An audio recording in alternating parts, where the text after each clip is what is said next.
قامت قواتنا المسلحة بإطلاق دفعة كبيرة من الصواريخ البالستية والمجنحة وعدد كبير من الطائرات المسيرة على أهداف مختلفة للعدو الإسرائيلي في الأراضي المحتلة.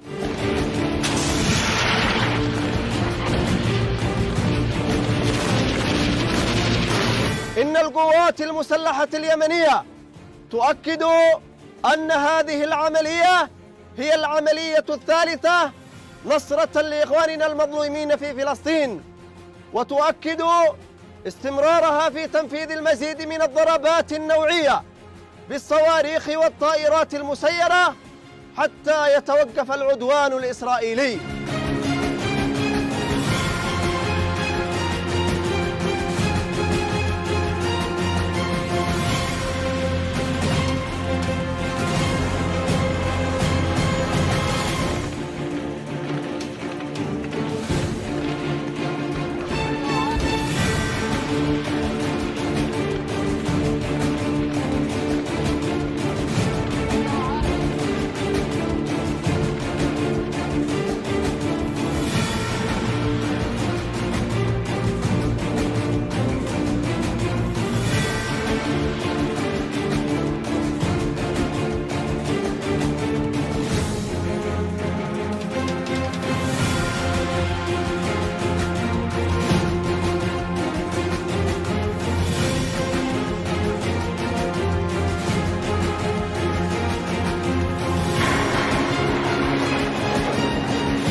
במרחב הים האדום יירטנו טיל קרקע ששוגר לשטח מדינת ישראל.